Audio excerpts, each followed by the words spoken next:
بسم الله الرحمن الرحيم نحمده ونصلي على رسوله الكريم أما بعد فقد قال الله تعالى في كتابه العزيز بعد أعوذ بالله من الشيطان الرجيم بسم الله الرحمن الرحيم محمد رسول الله والذين معه أشداء على الكفار رحماء بينهم تراهم ركعا سجدا يبتغون فضلا من الله ورضوانا وقال جل وعلا في مقام آخر وإنك لعلى خلق عظيم وقال النبي صلى الله عليه وسلم لا يؤمن أحدكم حتى أكون أحب إليه من والده وولده والناس أجمعين أو كما قال النبي صلى الله عليه وسلم.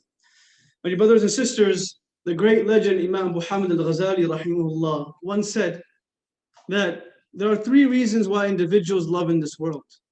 There are three reasons why we as human beings love in this world. And to love is a natural, innate quality, a phenomena that a human being has. We are created, or the name that Allah subhanahu wa ta'ala has given us is insan. Insan. And the derived form of insan, or the derivative, is from the root letters of anisa. Alif, nunin. Anyone, any sarf students? Alif, nunin, sin. So anisa. There are two reasons for this. A, it comes from nasiya, which means to forget. So human beings are naturally people that are forgetful creatures. And that is actually from the mercy of Allah subhanahu wa ta'ala. If we were not able to forget, life would be impossible to live. So to be able to forget is a mercy of Allah subhanahu wa ta'ala. The second way the second derivative of this is anisa, which means to seek compassion and seek love, unsiya, where you are in need of companionship. A child is in need of a mother is in need of the children. You remove the child from the mother, as distressed as a child is, the mother is equally. The spouse needs the spouse. Families need each other. The greatest punishment that can be leveled upon someone in this world is what? Anyone? Solitary confinement.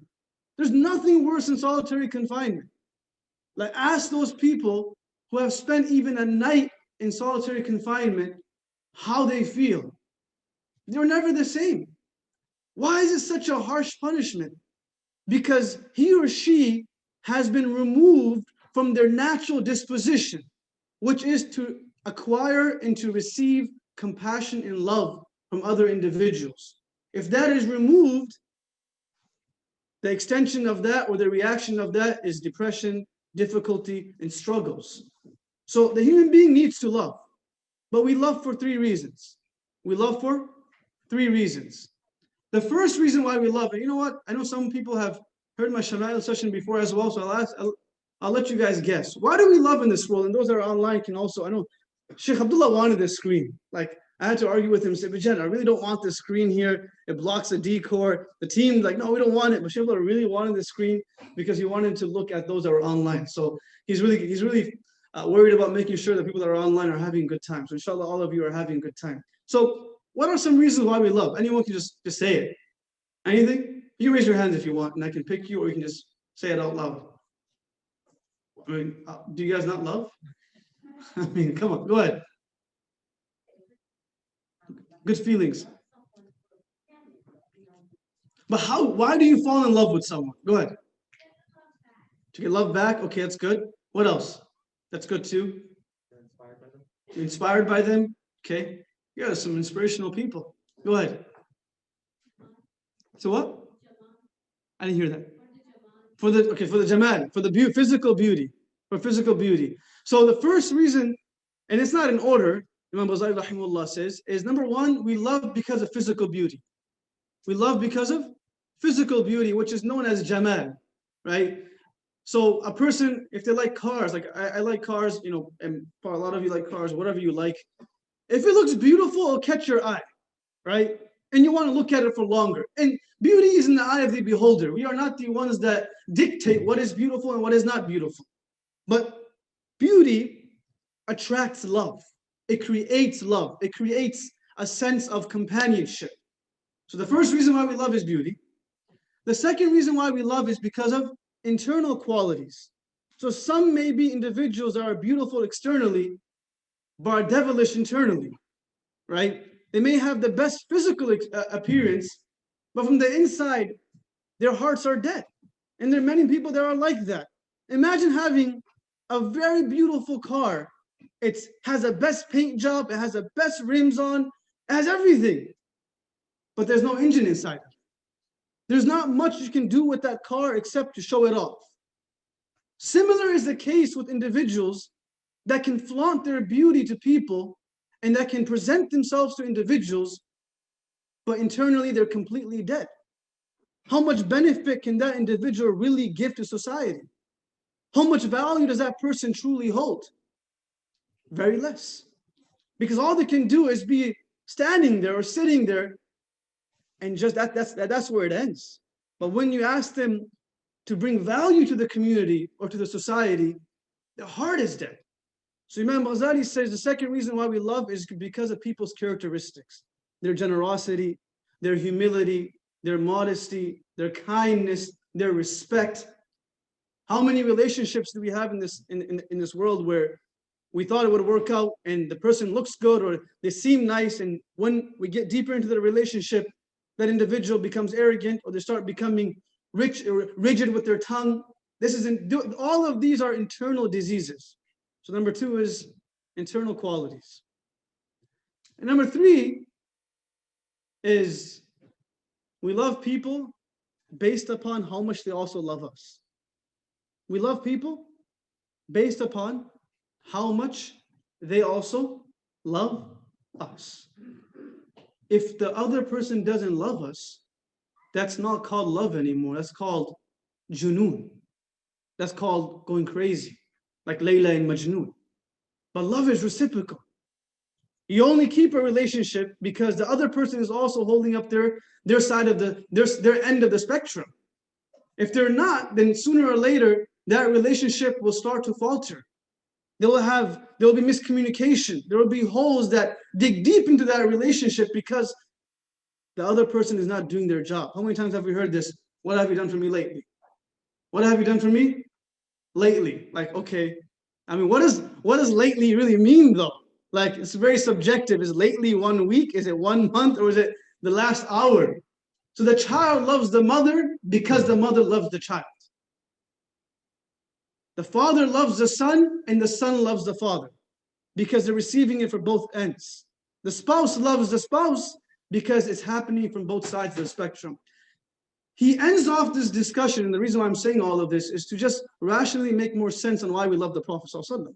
Intellectually, we love the Prophet, not just emotionally, because emotionally it's not enough. We have to intellectually, rationally love the Prophet ﷺ. When the hadith of لا يؤمن أحدكم حتى أكون أحب إليه من والده وولده والناس أجمعين comes, which means that none can be a true believer until they love me more than they love anyone else in this world. The first time we hear that narration, we sit back and say, how is it possible for a mother to love the Prophet more than she loves her children? Or how is it possible for a child to love the Prophet more than they love their parents? And the reality is that the Prophet ﷺ in this hadith is not challenging us emotionally.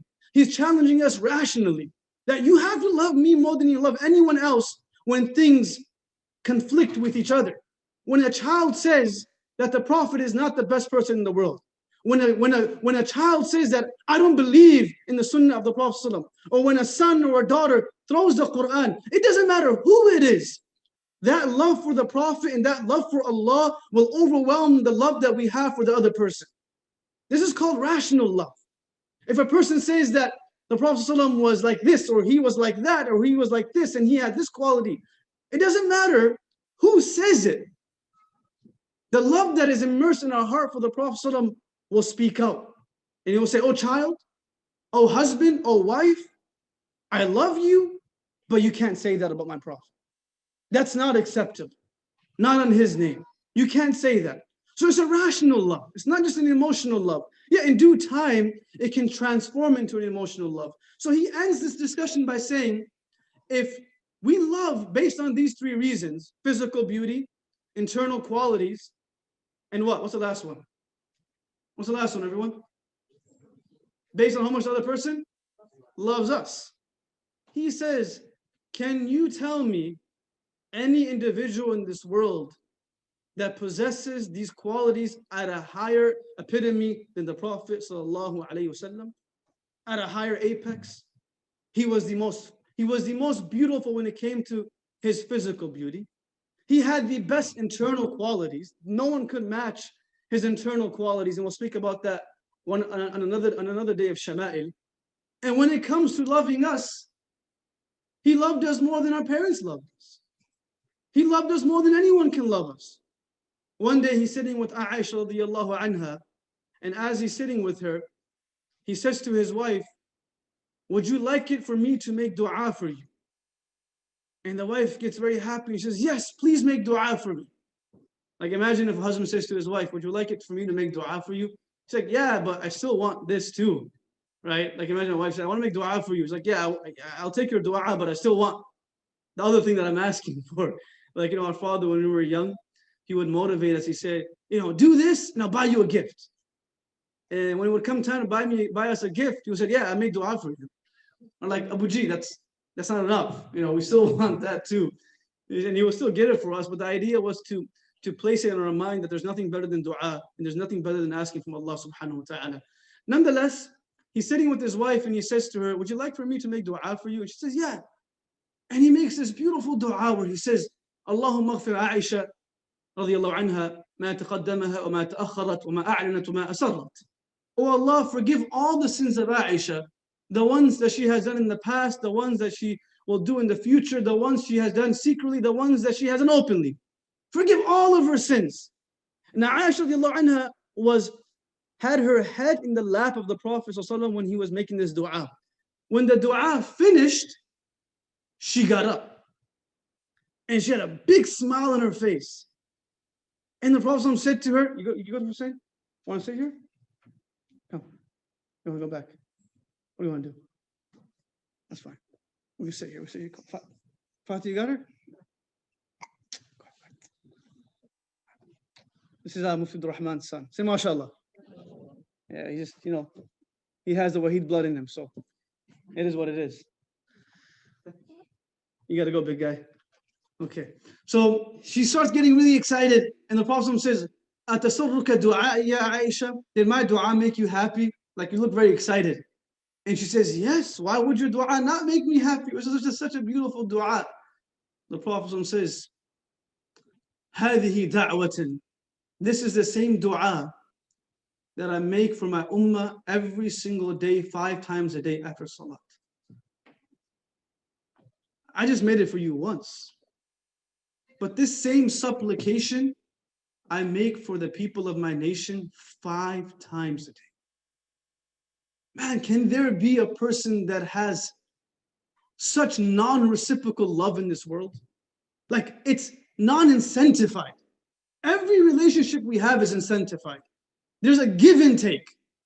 In the only, perhaps, relationship which has a less of a give and take is a relationship with parents and children. But even that has a sense of give and take. The Prophet is just giving, making that dua for us, crying for us, being pelted with stones. And he says, "This is because I love my people." He says one day that, وَلَدِدْتُ أَن لَقِيتُ إِخْوَانِي, that how I wish that one day I meet my brothers and sisters. So the Sahaba say to him, "Ya Rasulullah, أَوَلَسْنَا إِخْوَانُكَ? Are we not your brothers and sisters?" And the Prophet says, "No, أَنْتُمْ أَصْحَابِي, you are my companions." So who are your brothers and sisters? My brothers and sisters, لكن إخواني الذين آمنوا بي ولم يروني.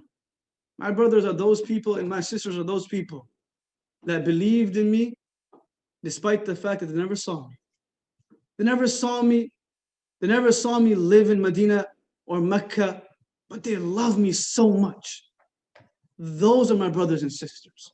And I wish that one day I can meet them. So all 3 of these qualities can be seen in the Prophet ﷺ from a distance. We don't have to dig too deep. Most people, the more you dig into their life, the more dirt you find. And this is why Imam Shafi rahimahullah says, one of the greatest blessings that Allah subhanahu wa ta'ala has given us is that He hides our sins. One of the greatest blessings.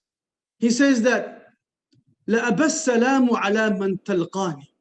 Oh Allah, if you had opened, Imam Shafi'i, one of the greatest scholars of our tradition, he says that, oh Allah, if you had opened up and revealed my sins to people, لَأَبَى السَّلَامُ عَلَى مَنْ تَلْقَانِ. There would not be a single person who would even stop by to say salam to me.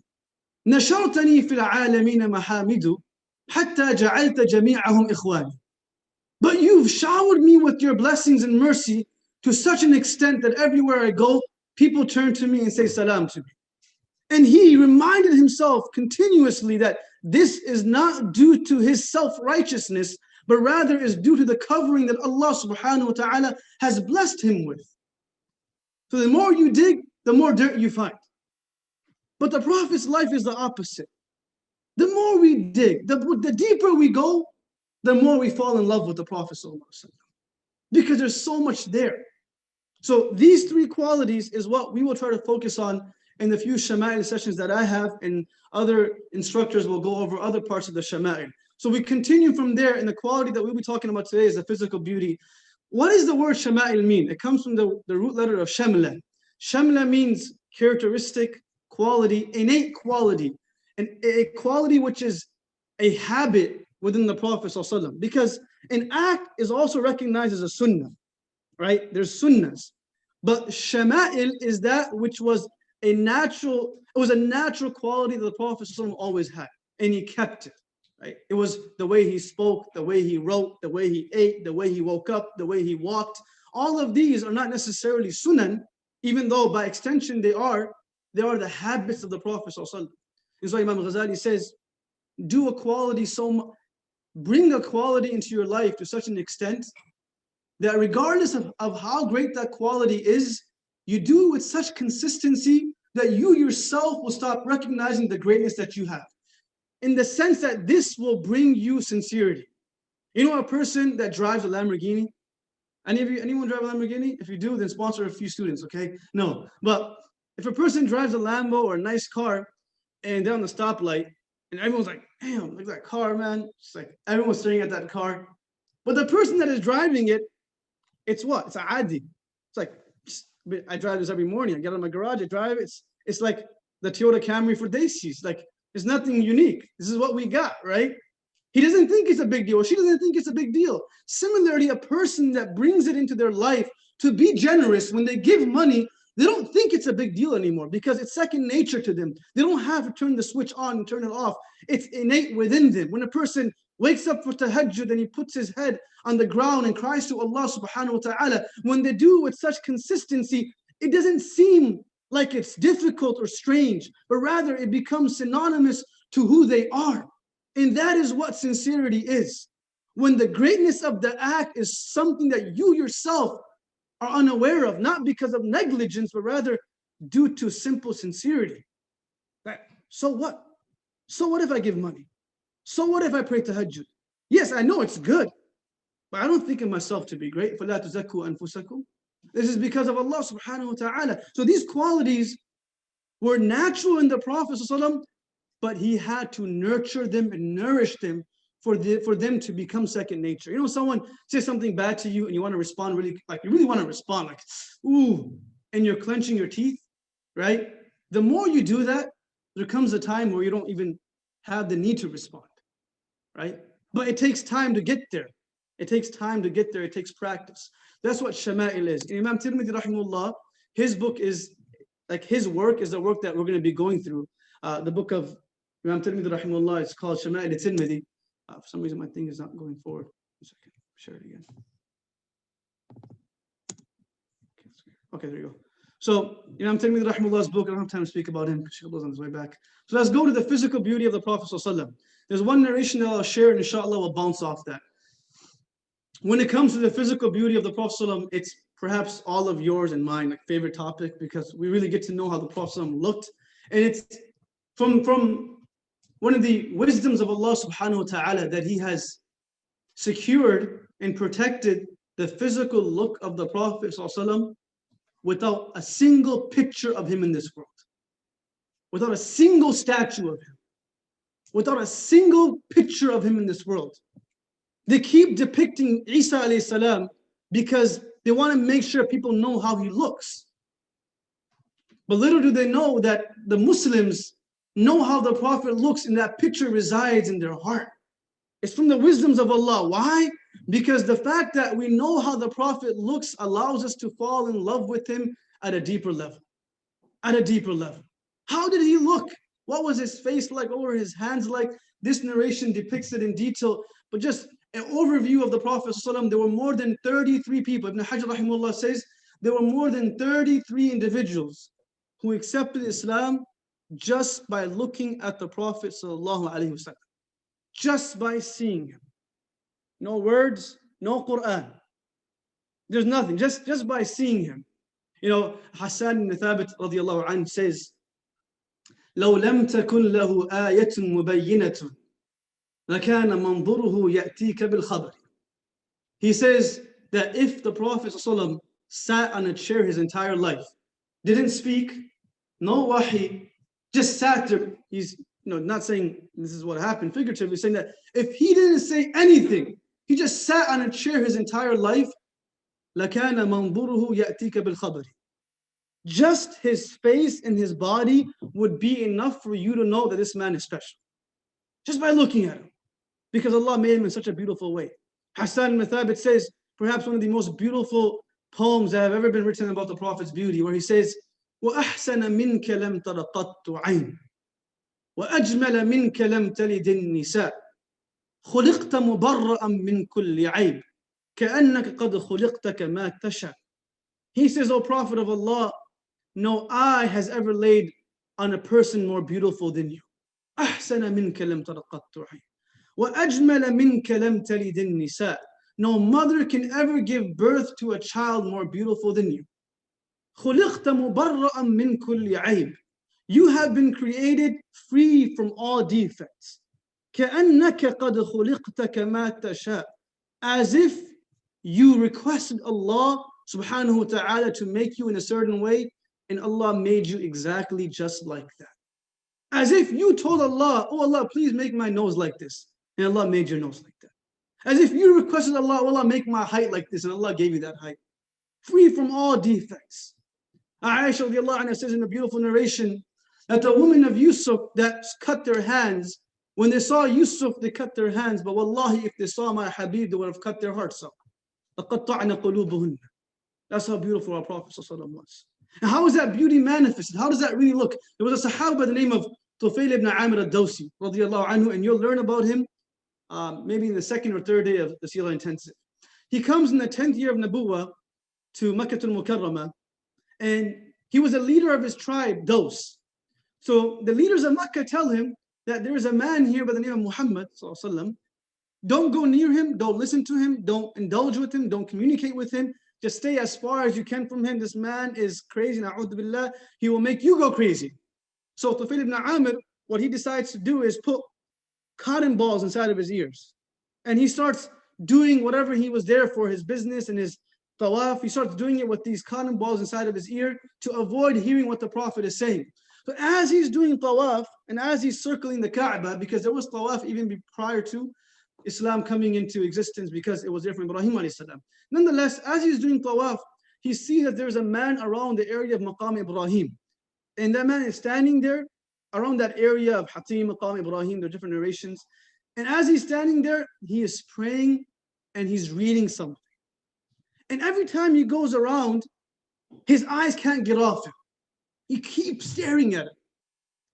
And so after a few rounds, he asks the people around him, hey, who is that guy?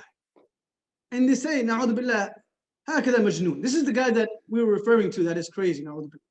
So stay away. So when he finishes his tawaf, he says to himself that I am such an intelligent person. I'm a leader of a tribe. I'm not no normal individual that if he says a few poems to me or if he throws a sorcery on me, I'll get bewitched. No, I'm confident. So he decides to take the wool out of his ears and he goes to the Prophet ﷺ and he says, who are you? And the Prophet ﷺ says, Muhammadur Rasulullah. I am the Prophet, I am Muhammad Abduhu wa Rasuluh. I am the slave of Allah subhanahu wa ta'ala and I'm his messenger. He said, what do you preach? And before he begins his da'wah, he starts off by the hamd that we hear every khutbah. Inna alhamdulillah, nahmaduhu wa nasta'inuhu wa nastaghfiruh. He starts off with these words. We hear every Friday. Whenever we hear it, we say, Allahumma bismika amutu wa ahya.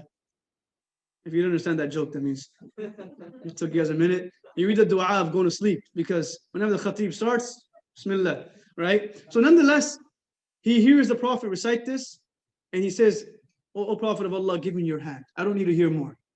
Da'ani yadak yabayi'uka ala al-Islam. Give me your hand so I can become Muslim. Just by seeing the Prophet. Abdullah ibn Salam, and I'm just mentioning a few stories about people that accepted Islam by seeing the Prophet. The second narration is the narration of Abdullah ibn Salam. He was a Jewish rabbi, and you'll learn about him in the Seerah of Medina. When he heard the Prophet was coming to Medina, he hid behind people. And as the Prophet is sitting and he's giving his first sermon of Medina, the first narration that the Prophet narrated in Medina was this simple hadith that we've often heard, but perhaps have not put into context. When the Prophet came to Medina, the first thing that he said was, Afshu salam wa at'imu ta'am wa sallu bil-layl wa nasu niyah, which literally is translated as, hey man, say salam to everyone. Meet everyone.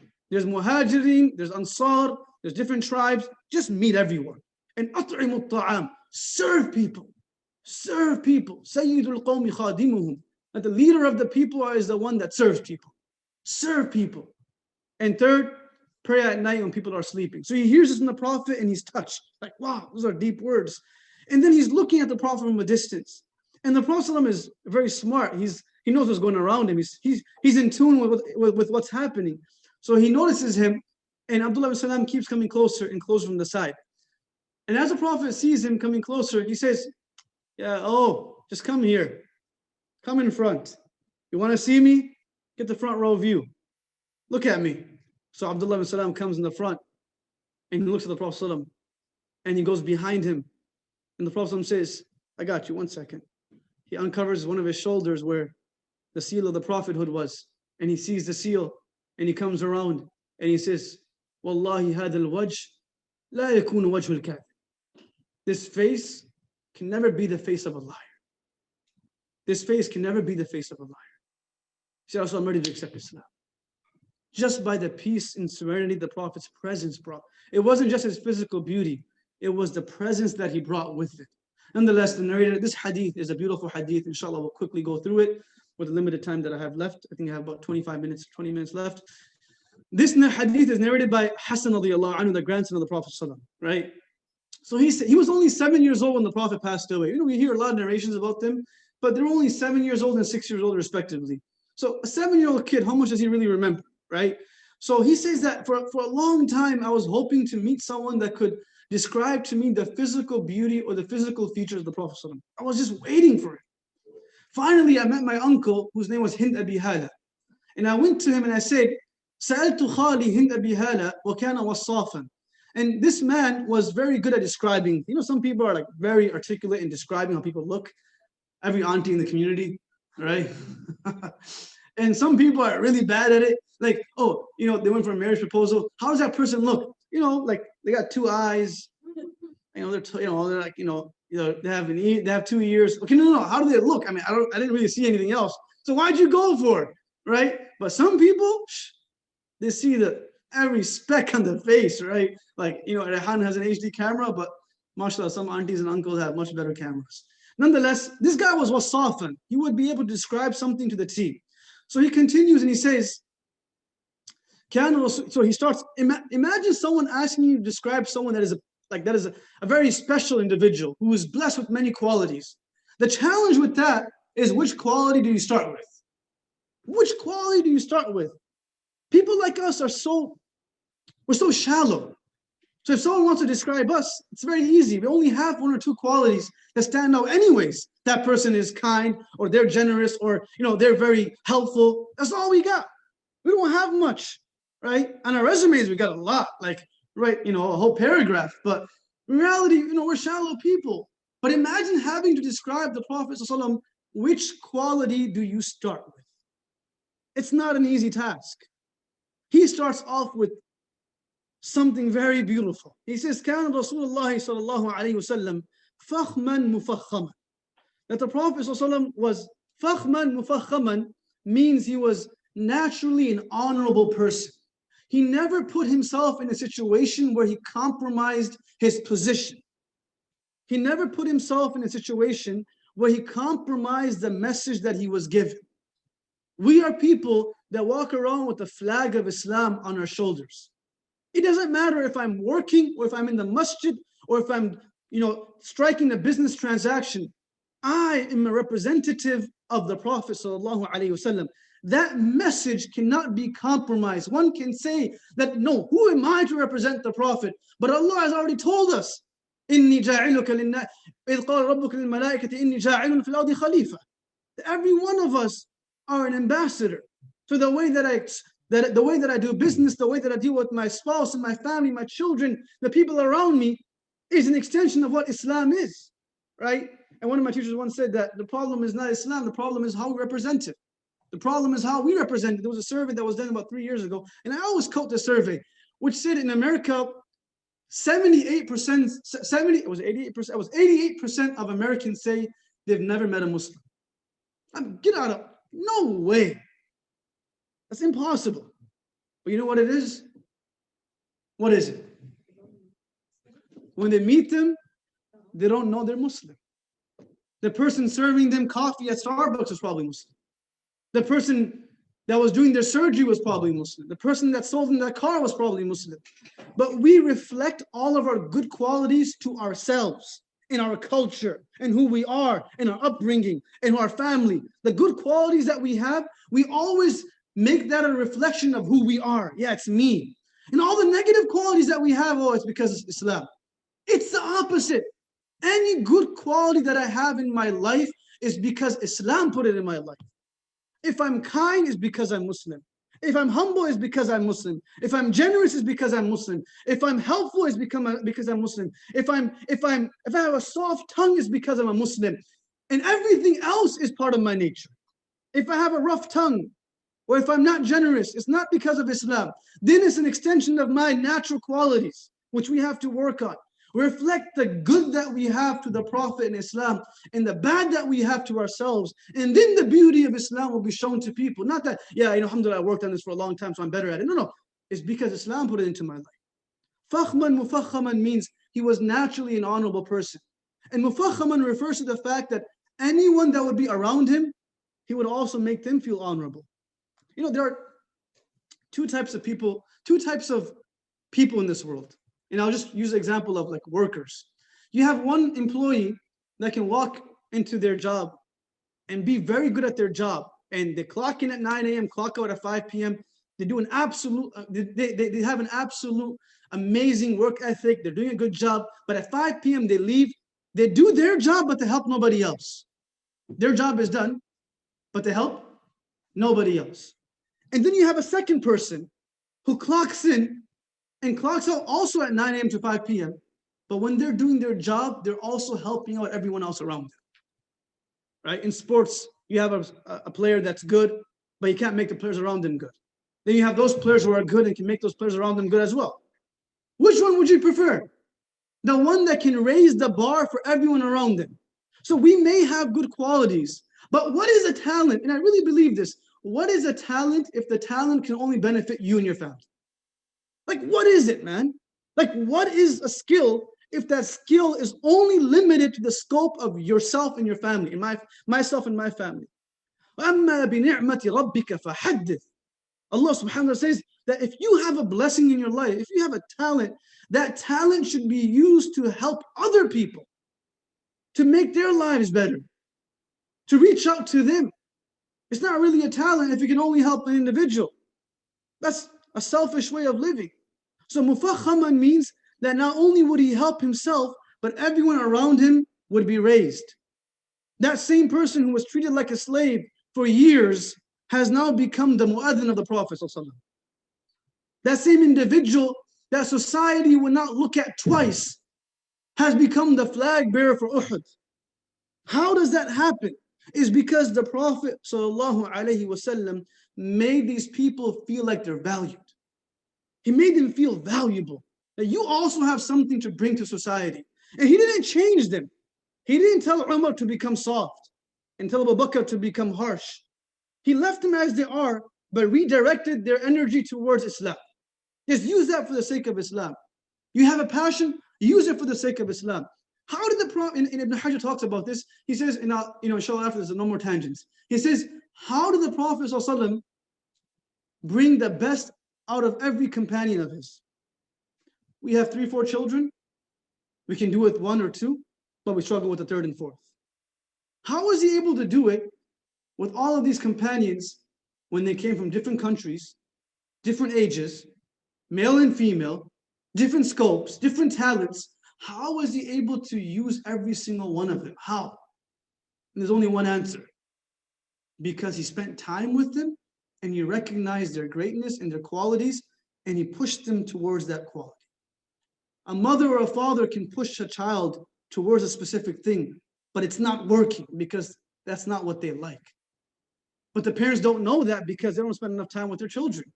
So they keep pushing them in one way, but it's not working. The Prophet spent time with his companions and hence was able to make them grow and allow them to grow. That's what mufakhaman means. So he continues and he says, يَتَلَأْلَأُ وَجْهُهُ تَلَأْلُوَ الْقَمَرِ لَيْلَةَ الْبَدْرِ. His face would shine. It would shine like the 14th night's moon, Laylatul Badr, right? When the Prophet ﷺ entered into Medina, the children of Medina gathered and they're saying what? The most famous nasheed the Muslims listen to, right? طَلَعَ الْبَدْرُ عَلَيْنَا, right? So imagine the Prophet ﷺ, people of Medina standing on the mountains and the hilltops, and the Prophet ﷺ entering. Just imagine this scenario or this scene for a moment. And the Prophet is entering with Abu Bakr radiallahu anhu. And as he enters, the children see him and they start singing, طَلَعَ الْبَدْرُ عَلَيْنَا مِنْ ثَنِيَاتِ الْوَدَاءِ وَجَبَ الشُّكْرُ عَلَيْنَا مَا دَعَى لِلَّهِ دَاءِ. Indeed, the white moon has rose over us. And that's what we ended up creating the theme of the Seerah conference from this first year. That when the Prophet's sunnah and his lifestyle enters into my home, indeed beauty has come inside of my home. When the Prophet's sunnah enters into my life, indeed beauty has entered into my life. And the opposite is also true. When there is an absence of the sunnah of the Prophet in my home, and there's an absence of the sunnah and the Prophet of my life, then beauty is being ripped away. It's being ripped away. طَلَعَ الْبَدْرُ عَلَيْنَا. And just to put it into the right context, for the Arabs that lived in Hijaz, there's scorching heat in the day, living in the desert. The moon was a symbol of beauty and peace. It was the greatest symbol of beauty and peace. So when they say that the moon has rose over us, they're saying that the most beautiful person has entered into our city. Anas ibn Malik radiallahu anhu says that, لما دخل, and you'll hear this over and over again by Shaykh Abdullah as well, I'm sure he'll use this, where he says, لما دخل النبي صلى الله عليه وسلم المدينة أضاء منها كل شيء. That when the Prophet ﷺ entered into Medina, the entire city became lit up like a Christmas tree. Right? I'm not sure that's a good example, but it was lit up, right? وَلَمَّا مَاتَ النَّبِيُّ صَلَّى اللَّهُ عَلَيْهِ وَسَلَّمَ أَظْلَمَ مِنْهَا كُلَّ شَيْءٍ.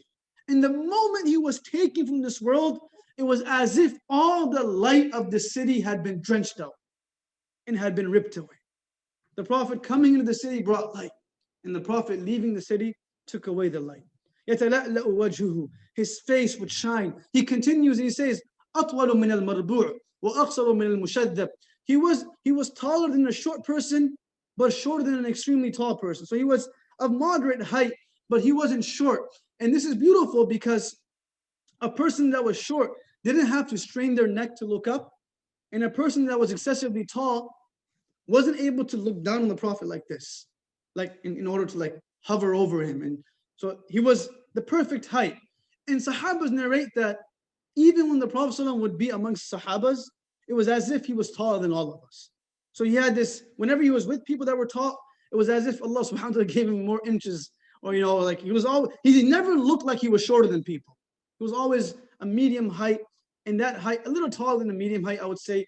Some people try to put that into like a height, like a dimension. I wouldn't do that because a medium height is different for every culture. Like in the Pakistani culture, medium height is like 5'10", right? Actually, 5'10" is like Shaquille O'Neal, right?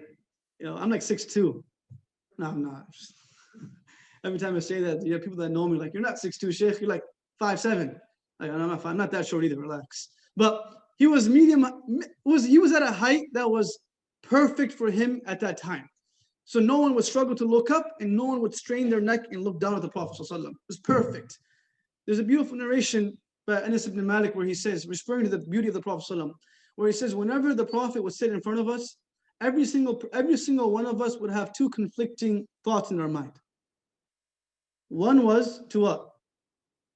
Anyone? To look at the Prophet ﷺ? And the other one was what? To not look. One was to look. I have to look at him. He's so beautiful. I have to look at him. And the second one is that he has so much ru'ub, he has so much awe that I can't make eye contact with him.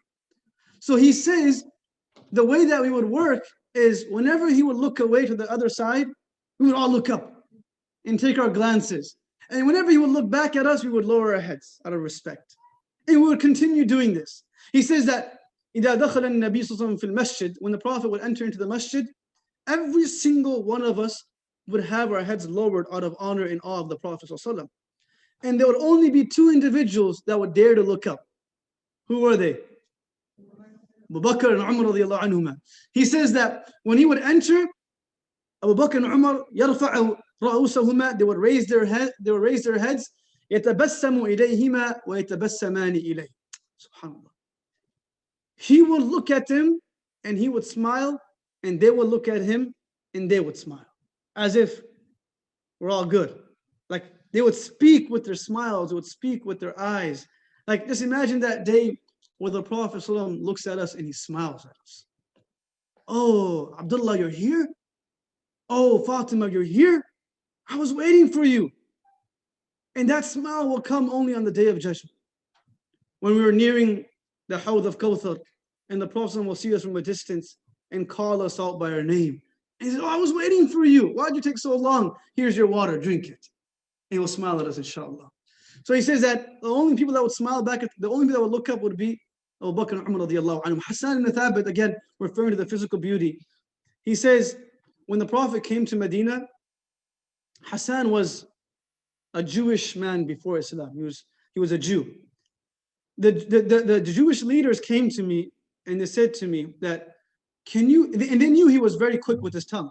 Can you write up a script or a poem that can make fun of the Prophet ﷺ and can humiliate him and diminish his respect in the eyes of people? So we want you to stand here, and as the Prophet is walking down with his companions, as he's coming down, just stand here. In the moment you see him, just throw it all out at him. Whatever slur, curse word you know, make it rhyme and just eat him alive, man. Just take any person that hears it should never respect the Prophet again, right? And Hassan ibn Thabit had this poem prepared, and this hadith is narrated by him. He says that I have this poem in my mind, and I'm waiting for the Prophet to walk down. In the moment he walks down and I see him, he says what? لما رأيت أنواره سطعت وضعت من خيفتي كفي على بصري خوفا على بصري من حسن صورته فلست أنظره إلا على قدري روح من النور في جسم من القمر كحلية نسجت من الأنجم الزهري. صلى الله عليه وسلم. He says that the moment my eyes saw the beautiful rays from the face of the Prophet ﷺ, the light from the Prophet ﷺ's face, لما رأيت أنواره سطعت وضعت من خيفتي كفي على بصري. I took my palm and I covered my eyes. خوفا على بصري. Not because it was not a beautiful sight to look at, out of fear that if I was to look at him for a moment longer, perhaps my eyesight would be snatched away. فلست أنظره إلا على قدر. I was only able to look at him at glances at a time. I would look up and I would look back down. And I would look up and I would look back down. روح من النور في جسم من القمر كحلية نسجت من الأنجم الزهري. It was as if he was like a beautiful necklace in which every diamond is so precious and every stone is so valuable. It was as if his body was made like that. It was shining, it was glittering, and I couldn't take my eyes off him. And this is a man that was hoping to disrespect the Prophet ﷺ. There's a narration by Hani, and this is it, after this we're done. Hani radiallahu anha, there's one narration that when the Prophet ﷺ was traveling, and you'll hear this in Sirah as well, so you'll hear it again, but hopefully if you remember it now, it'll be better for you so you don't have to struggle to write it at that time. She says that the Prophet ﷺ, as he was doing hijrah, which was about 14 to 17 days, one day, as he's in his migration, he comes to my tent. And he knocks on the tent, or he asks if anyone is home. And I open up the tent and I see this man who was just like absolutely beautiful with Abu Bakr radiallahu anhu, right? And he asked me, do you have anything to eat? Because the Prophet was traveling, and as Sheikh Abdullah was talking about, the Arabs were the leads of hospitality. So she says, there is nothing in my house. I have no food. This is the time of drought, it's famine, I have nothing to give you. The Prophet says, do you have anything can I have anything to drink at least? Do you have anything, any milk, anything to drink? She says that I have absolutely nothing to give. Like the house is empty. The Prophet says, you must have something. She says, well, I have an old animal that is too weak to give milk. It doesn't have any milk inside of it, but it's in the back of the tent. If you want to look at it, be my guest. The Prophet goes to Abu Bakr radiallahu anhu, and he, as Shaykh Abdullah was talking about the miracles in the hands of the Prophet ﷺ, he touches this animal and it becomes full. Of course, this is a miracle. We believe in miracles. And the Prophet milks this animal and then drinks it, gives it to the people of the house, and there's so much milk left over. The husband wasn't there at that time. Later in the day, he comes back home and he asks his wife, how was your day? As people ask, how was your day? What happened today? And she says, today was a very special day. It wasn't an eventful day. The husband says, what happened? What happened? She narrates the entire story to him. And the husband, when he hears the story, he says to his wife, oh, my wife, that please describe how this man looked like. Yes, I want to know how he looked. Please tell me how he looked like. If someone is so special that they can do this, I want to know how they look like. And she says, you know what? I'll give it an attempt.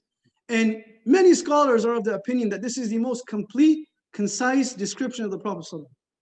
And many of you are hearing for the first time, so I hope you enjoy it. She says, رَأَيْتُ رَجُلًا ظَاهِرَ الْوَضَاءَ مَلِيحَ الْوَجْهِ حَسُنَ الْخَلْقِ لَمْ تَعِبْهُ ثَجَلًا وَلَمْ تُزْرِي بِهِ صَعْلًا قَسِيمٌ وَسِيمٌ فِي عَيْنَيْهِ دَعَجْ وَفِي أَشْفَارِهِ وَطَفْ وَفِي صَوْتِهِ سَحَلْ وَفِي لِحْيَتِهِ كَثَاثًا أكحل أزج أقرن. She says, رأيت رجلا ظاهر الوضاء. Today I saw a man of a striking appearance. ظاهر الوضاء مليح الوجه حسن الخلق, beautifully created. قسيم وسيم, equal, a specimen of a creation, beautiful in every respect, in every angle. لم تعبه ثجلا ولم تزري به صعلا. His head wasn't disproportionate to his body, neither was his stomach protruding. Every single limb of his body was as if it was supposed to be there, just as it was. لم تزري به صعلا. She continues and she says, وفي عينيه دعج. He had a very strong contrast in his eyes. What a beautiful description. That the black of his eyes was excessively black, and the white was immensely white. That created a contrast, which is a beautiful sign indeed. He had large olive eyes, which had a strong contrast. في عينيه دعج وفي أشفاره وطف وفي صوته سحل. His eyebrows were beautiful, but they did not touch. His eyelashes were long, but had nothing on them. His voice had a natural echo. Azaj aqran. He had these rosy cheeks without needing to use anything, just naturally rosy. Akhal. It was as if he put surma on, but he was not wearing surma. It was just naturally, it was as if he was wearing eyeliner or surma. It was just there. And then she says, إن رأيته من بعيد كان أجمل الناس. If he saw him from a distance, he was the most beautiful person. You know, when you see someone from a distance, like, You want to take a picture or a selfie, the light moment for a second, but you take a picture, it's all about what? What is it about? The angles. It's all about the angles, right? It can't be from here, it has to be from here, it has to be from here. It's all about what? The lighting, right? Don't take it from here. No. I don't look good. That's not my good side. Wait a minute, good side. Well, take it from this side. We're always, it's one specific view. And if you get closer, that's too zoomed in. Zoom out a little. Rehan, zoom out a little bit, man. It's too close to my face. She says he was the most beautiful person from a distance, but the closer he came, the more beautiful he looked. The more beautiful he looked. The closer he came, the more beautiful he looked. And that is, my dear brothers and sisters, how the Prophet ﷺ looked, right? If we love based on physical beauty, there cannot be a person who is more physically beautiful than the Prophet ﷺ. This man hears this, and without doing anything, rushes to Medina. And he catches up to the Prophet ﷺ in Quba, and he accepts Islam. Your brothers and sisters, how many stories have we heard? How many khutbahs have we heard about the Prophet ﷺ? How many halaqat have we attended about the Prophet ﷺ? And what type of reaction does that create in our life? Does that create a reaction of, oh, man, that was special, that was nice, that was cool? Or does that create a reaction that, no, this demands for me to bring some changes into my life? This demands for me to love this man more. And love is just a word if it is not represented into our actions. It's just a flowery word. It holds no weight if it's just on our tongue. The poet says, تَعْصِ الْإِلَهَ وَأَنْتَ تُظْهِرُ حُبَّ وَهَذَا لَعُمْرِ فِي الْفِعَالِ بَدِيعُ لو كان حبك صادقا لأطعت إن المحب لمن يحب مطيع. That he says that you say you love Allah and love the Prophet, but everything else shows otherwise. وهذا لعمري في الفعال بديع. This is very strange. This is not real love. He heard one story, just one story. And he was like, that's it, I'm becoming Muslim, man. I don't need more. I don't need more than this. Over here, we're learning the entire seerah of the Prophet ﷺ. I said this last year and I'll say it again, and I say it with utmost respect to everyone and myself included, that this intensive specifically is not a course that is just there for information, but rather it is there for transformation. We come here to transform our relationship with the Prophet ﷺ. We come here to transform our outlook and our view of Sunnah. What is Sunnah really? This is what it is. Our perspective changes, our lens changes. My father would always say that if you wear a blue lens, everything looks blue. If you wear a dirty lens, everything looks dirty. It's not what you're looking at, it's your lens that are dirty. Similarly, he says, if we clean our lens and look at the Prophet's life, everything will look perfect. It's not the Prophet's life that is flawed in any way, but rather our lens needs to be clean. That's about it. Nonetheless, he continues and he says, Azimul Ham, and I'll just read this and translate it. He had a large forehead which represented intellect and wisdom. Rajul Sha'ar, his hair was such that if he let it go, if it sat on his own on two sides, he would let it sit. But he wouldn't naturally do it. Yes, he would comb his hair, he would oil his hair. The Prophet would say, Man kana lahu sha'run falyuhsinhu, that whosoever has hair, take care of your hair, because there's a time that's going to come where we all become old, and what happens? Then everyone wears a topi and a kufi, right? All the brothers after the age of 45 start wearing kufis. Like, what happened? No, I just wanted to wear it now. No, something else happened, right? Take it off for a moment, like there's nothing in there, right? So, that hair, the Prophet says that, by the way, the Prophet never lost hair. Even at the end of his life, his hair was the same. He only had about 14 white hairs in his hair. Some say 17. Sheikh Abdullah was talking about today, 14 to 17. Nonetheless, he wouldn't physically part his hair, but if it was naturally parted, he would let it be. His length would be 3. He had 3 lengths on his hair, 3 lengths. Number 1, we call it wafra, which is that his hair would be up to his earlobes, right? His earlobes, just right here. And his second length was where his hair would be up to the back of his neck, so his back of his neck. And the third length is when his hair would sit on his shoulders.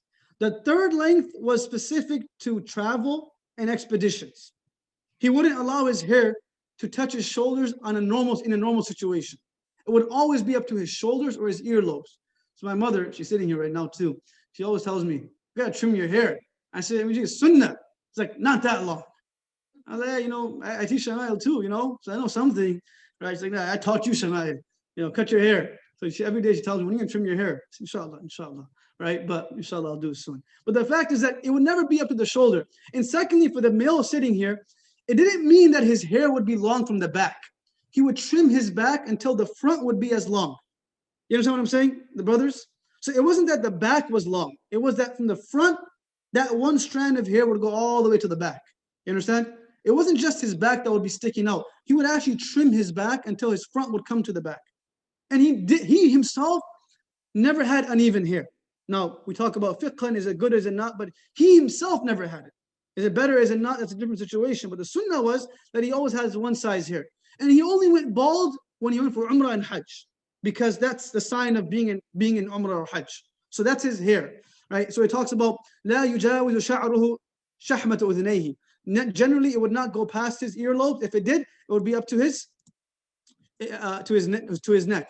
أزهر اللون واسع الجبين أزج الحواجب صوابغ في غير قن بينهما عرق. So he says his face was not pale, but it was white, and there was this redness in it. So that's how and he wasn't excessively white that he would look plain, and neither is it, we don't have to look like the Prophet physically. That's from Allah.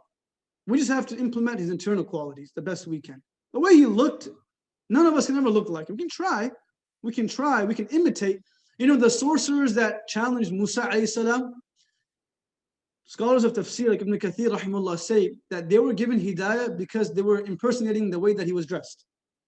Just because the way he was dressed, right? So there is some level of love that is shown by just trying to look like the Prophet ﷺ, right? So he had a light complexion and red cheeks. His forehead was long. His eyebrows were arched, but they did not touch. They were arched, but they did not touch. They were lined up. They were naturally lined up. So, it was just like, it was perfect, right? So, and in between he had a vein, and we've heard this before as well, that he had a vein in between right here, that whenever he would get angry, that vein would show, right? And his face would turn red. Like in some narrations, it says that his face became as red as a pomegranate, right? When he would get angry.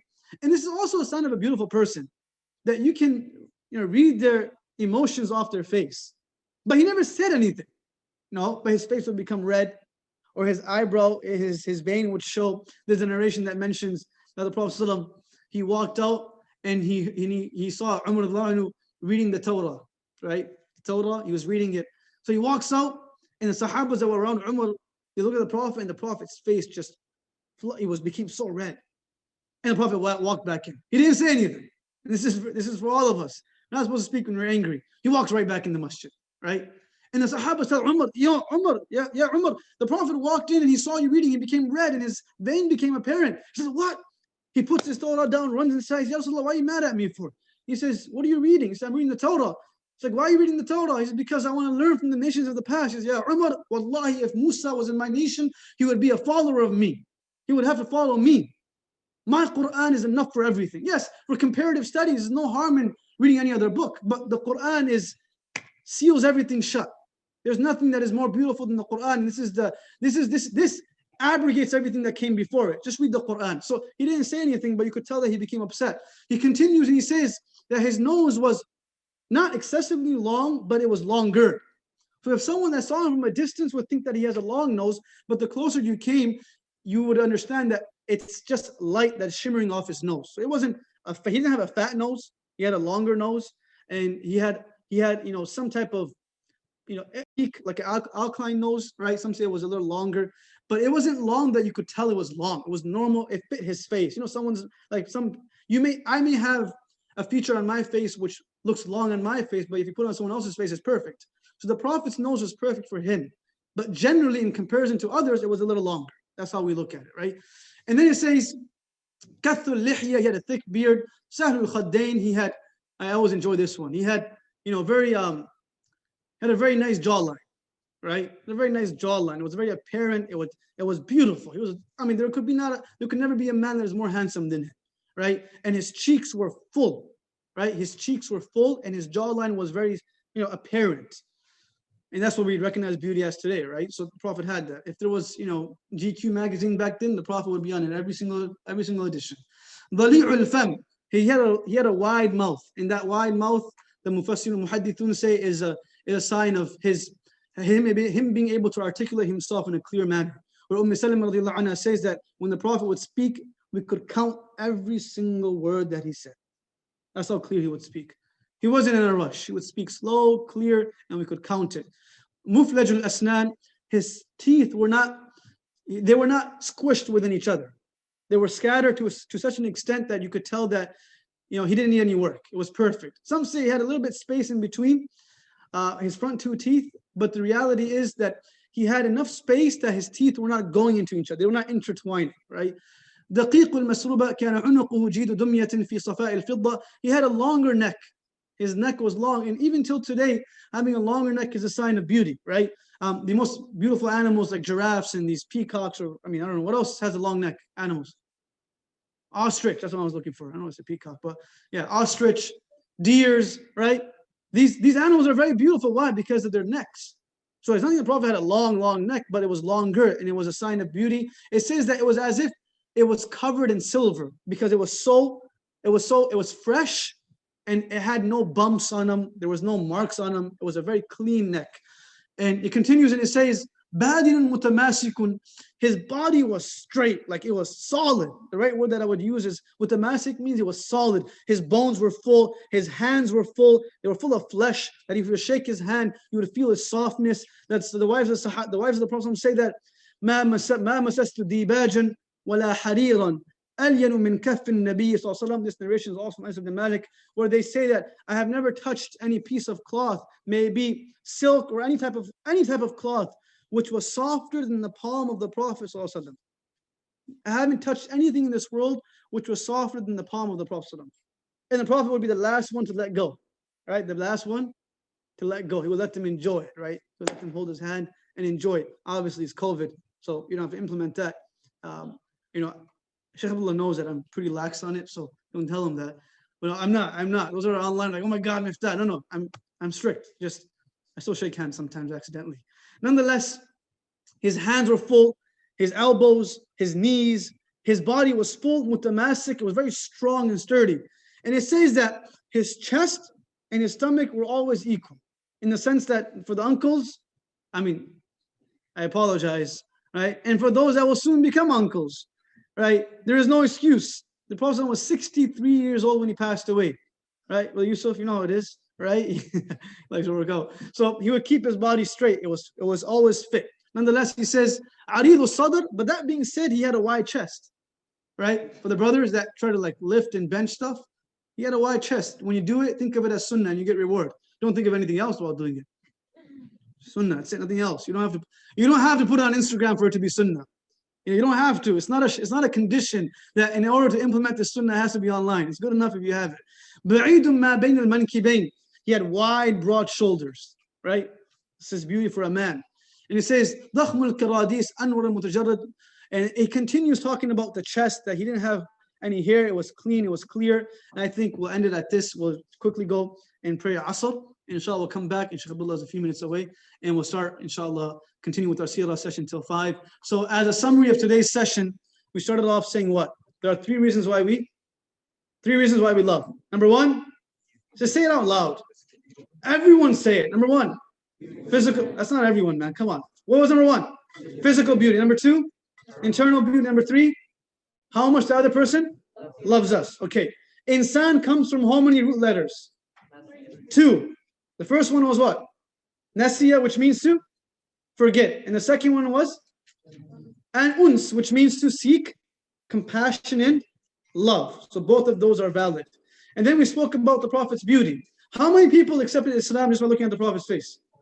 33, right? Who was a companion who narrated many poems about the beauty of the Prophet? What was his name? Hassan ibn Thabit. What was his name? Hassan ibn Thabit radiallahu anhu. And what else can I ask you guys? What is, for the brother side, I'm just going to ask you one thing and someone can raise their hand. One person needs to answer. What sticks out to you the most about the physical beauty? Just raise your hand. Just one person. Go ahead. His eyes. Oh man, mashallah. Ankin, huh? Mashallah. This guy's going deep. Mashallah, that's beautiful. For the sisters, what sticks out to you? Anyone, raise your hand. Go ahead. His hair. Subhanallah. His eyes and his hair, every single part of his. You know what sticks out to me the most? Personally, that attracts me a lot of his face, but his hands. I love the discussion of his hands, that his hands were soft and people would touch it. They would feel fulfilled by just touching his hand. You know, there is power in touch. This is why physicians or healthcare workers are told to just, you know, touch the person while they're serving them. Even kids that have some types of, you know, they call it autism or whatever they have, they teach you. We have a student in our school that has one of these, you know, learning disabilities or abilities. And the mother told the teacher, and Shaykh Abdul Rahimullah was his teacher. And this kid loved him. He absolutely loved him. He was from Kenton. And when my brother would teach him, when he would listen to his lesson, he would always put his hand on his shoulder. Just put on his shoulder. And this person would stop shaking. He'd just sit there and read. And the moment he would let his hand go, he would start getting fidgety, right, while he was reading. So my brother would just hold him and allow him to read. Just hold his shoulder. How much value does a hug actually hold? We will only know when we're dealing with tragedy. How much value does a pat on the back really mean?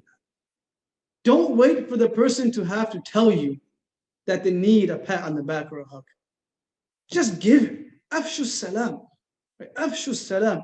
Be individuals. You think that the Sahabas would walk into the masjid with a mark on their forehead saying that I'm struggling, I'm poor, I'm in need? No. The Prophet was so in tune with their emotions that just by looking, and this is a whole different topic of emotional intelligence. I think, inshallah, Ustad Dunya will be talking about this, inshallah, one of these days. But he was so in tune with their emotions because he loved them that just by looking at them, he would say, come here, man. Come here. What do you need, man? There was a child, and I'll end with this, who walked inside of the masjid. And this is during Khandaq, which is one of the most difficult battles that the Prophet had to deal with. He walks in the masjid and he sees this kid and he looks distressed. And he comes to him, puts his hand on his shoulder and he says, what happened, big guy? Ya Umayr, ma fa'ala al-Nughayr. Oh, Umayr, his name was Umar, but he called him Umayr. Oh, Umayr, what happened with your bird? He would walk, normally whenever this kid, he was 14 years old, whenever he would come to the masjid, he would have a bird on his shoulder. Just sit there. So birds are good, okay? Cats and birds. So he would have a bird on his shoulder and he would pray with that bird. So one day he comes to the masjid, he looks distressed, and the Prophet, A, is able to recognize that this kid is a person in my community. B, is able to recognize that he always comes with a bird. And C, is able to identify that today he doesn't have that bird, and it's perhaps because of the absence of that bird that he is distressed. All in one moment. And he says, Ya Umayr, ma fa'al al-Nughayr. Oh, Umayr, what happened to your bird? Did you lose your bird? And the youngster said, oh, your Prophet, Allah, my bird died. And the Prophet hugs him and he says, okay, don't worry, man. Allah will give you a better bird in Jannah. And the child feels like he's $100, right? Like, oh my God, the Prophet noticed my bird. You know, like someone notices something that is very tedious per se or mundane. Like it's not a big deal. Like, wow, they noticed that? That's true love, right? That is true love. Your mother, you don't need to tell your parents or your spouse that you're going through a difficult day. The knock on the door tells the mother that you're distressed. That was every single person in the community of the Prophet for the Prophet. Just the way they walked in, what's going on? Are you okay? Are you all right? And that's special. So the touch of the Prophet was very soothing, comforting, and he wasn't stingy with it. He allowed everyone to benefit from it. And that is a true definition of a talent and a skill that we can benefit more people. The Prophet says, "Khairun nasi anfa'ahum lin-nas." The best people are the ones that can benefit the most people. And it's not about benefiting more people. It's about benefiting people that are around you in the best way. So you may not have a lot of people in your life that you can benefit. Okay, I don't have, a social media platform. I don't have this. It's not about how many people. It's about the people who you have influence on. You can influence them in the best way. That's it. That's good enough. May Allah allow us to understand this. Allow us to give us more love for the Prophet. Inshallah, we'll walk out and we'll pray Asr quickly. And inshallah, we'll walk back. Okay, jazakallah khair. We'll have a 5-minute break. Assalamu alaikum.